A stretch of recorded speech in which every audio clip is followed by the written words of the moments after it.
Welcome to my YouTube channel. Kung bago ka lang sa channel na to at true-blooded Aldab Nation ka, tama po ang channel na pinuntahan mo. Kaya considering na po kitang bagong subscriber. At huwag mong kalimutan pindutin yung bell para lagi po kang updated sa bagong video na ilalabas ko. Salamat po sa iyong pag-click sa channel na to. Hey everyone, I'm inviting you to be part of an amazing event this Saturday, December 14 at BGC with Smart. Makinood ng powerful performances from different artists and don't miss out on experiential booths and great prizes na ipamimigay nila. They have so much in store for everyone, kaya I hope you have the best time with my Smart fam. This Saturday na yan. Welcome back mga ka-Aldab. Ito na naman po ang inyong lingkod, si Mr. Destiny. At magbibigay na naman tayo ng pinakamagandang update po ngayon sa social media. Siyempre, lagi naman po tayong updated Kumbaga, lagi ko naman pong sinasabi sa inyo, lagi ko naman pong pinapaliwanag na depende na lang po yan sa sitwasyon. Di po ba? Kita nyo nga po ngayon mga ka-Aldab. Kahit pa paano po, lahat ng mga sinasabi ni Mr. Destiny, pinapaliwanag patungkol nga po sa issue kay Catherine at kay Alden, wala na. Di po ba? Nakita nyo naman po na kumbaga nagkaroon ng Christmas party, si Alden at si Catherine hiwalay. Magkaiba po yung mga pinuntahan nila. Kaya yung mga nagpapakalat po ng issue, wala na, tahimik na po sila. Ngayon malakas yung Sanden daw po mga ka-Aldab. Kasi yan ang pinalalandakan nila na si Sanya Lopez naman po. Normal lang po yan. Sabi ko nga po sa inyo, sikat na sikat si Alden. Gagamitin po ng GMA Network na idikit o ilapit man lang po si Sanya Lopez para nga po sa pulang araw. Ito yung pinapaliwanag ko po at laging sinasabi na tumutugma naman po. Buti pa po yung Aldab kahit hindi po tayo, kumbaga, ang ibig kong sabihin, hindi tayo katulad ng mga Katden na Sanden, nalulubog lilitaw. Hindi po ba? May paninindigan po kasi ang Aldab Nation. Yung mga Katden po na iba wala na talaga. Kumbaga, nag-move on na po yung iba, tignan na lang daw po kung ano mangyayari, kung ano magaganap. Naiinis daw po sila kay Alden Richards. Naiinis daw po sila kay Catherine. Kasi bakit hindi daw po sila umamin. Gayong wala naman pong relasyon si Alden. Wala naman daw pong relasyon si Catherine. Pwede namang aminin na sila na kumbaga ganito ganyan. Bakit parang ayaw pa rin po nila? Ano nga po ba meron? Ano nga po ba yung bawal? Di po ba? Kaya nga sabi ko sa inyo mga ka-Aldab, yung mga fans lang naman po yung nagpupush niyan. Pag ako nagsasabi ng Alden at Maine, nagagalit sila. Ano nga po ba yung pagkakaiba namin? Hindi po ba wala? Kasi sabi ko nga po sa inyo yung fandom ng Aldab, nandyan na po yan. Wala pang Katden, wala pang Army, nandyan na po yan. At hindi po ito isang fans club lang o grupo. Ito po yung malaking fandom.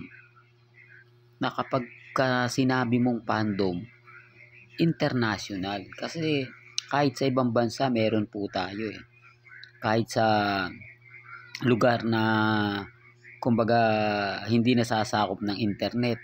Ang ibig kong sabihin mga ka-Aldab, kahit sa Dubai, di po ba, kahit po sa Saudi, marami pa rin pong Aldab Nation. Marami pa rin po ang nagmamahal kasi yung iba po nagko-comment sa atin sa Facebook, sa YouTube, di po ba na andito lang kami Mr. Destiny, hindi ka namin iiwan, hindi ka namin pababayaan. Po ba? Kita nyo naman po yung mga post ni Mengay, promotion yan para lang kanino. Samantalang hindi nga po pinromote ni Mengay yung sinasabi nga pong pelikula ni Congressman Arjo.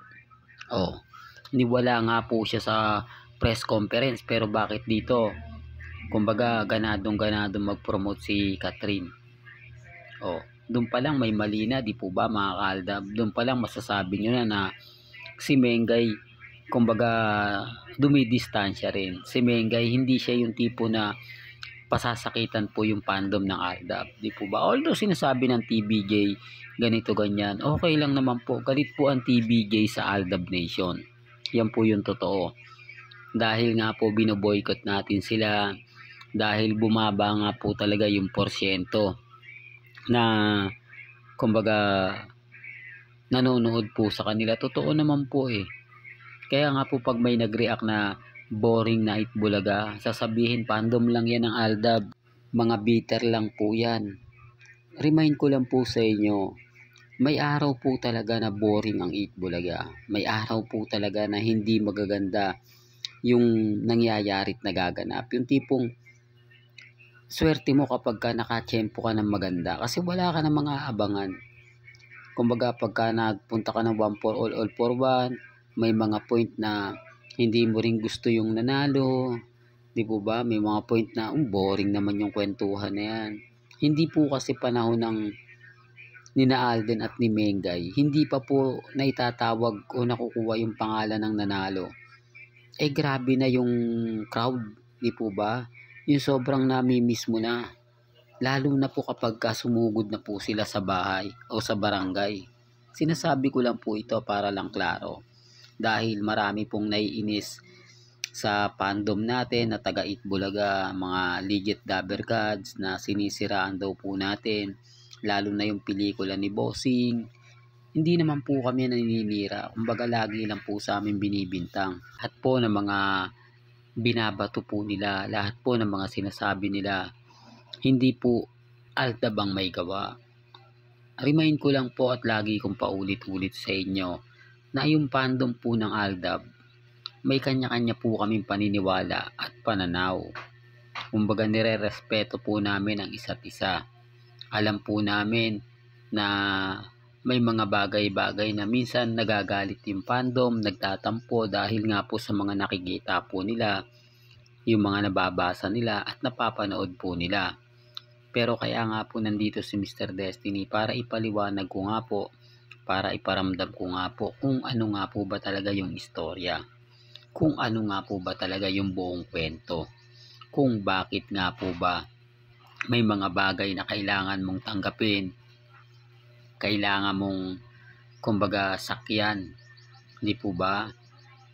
Dahil nga po mga Aldab, sina Alden Richards at si Maine Mendoza talagang patago na lang, di po ba? Yung ibig kong sabihin mga Aldab na hindi po pwede pang ibulgar sa ngayon, pero darating din po yung point mga Aldab na aamin at aamin din po. Po ba, malay nyo, di po ba pagpasok ng 2025, pabor naman po sa fandom ng Aldab Nation, pabor naman po sa atin, di po ba?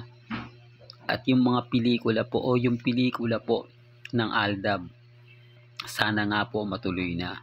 Marami kasing mga nagko-komento, lalo na nga po sa mga main fanatics at Alden fanatics na wag daw pong matuloy, malabo na po raw mangyari, may kumukontra na. Ibig sabihin, nakakaramdam po sila na may mga bagay-bagay na ganun.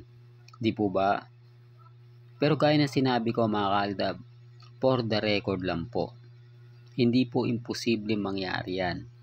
Hindi po posibleng magsama muli sila Mengay at si Alden Richards. Kaya wag po kayong maniniwala basta-basta. Wag po kayong magpapaapekto dahil tayo lang naman po talaga yung totoong fandom na nagmamahal po kila Mengay at kay Alden Richards. Sinasabi ko lang po ito para lang po sa kaalaman ng lahat, lalo na po sa mga taong dumadaan at bumibisita po sa channel ni Mr. Destiny. May hanggang dito na lang po ang ating latest updates. Kaya kung gusto nyo pa po ng pinaka-latest at sariwang update, abay tumutok lang po kayo dito po sa channel ni Mr. Destiny para updated po kayo sa mga latest at sa mga bagong video po na ilalabas po natin maya-maya lang. Hanggang sa muli, salamat po sa panonood at pakikinig.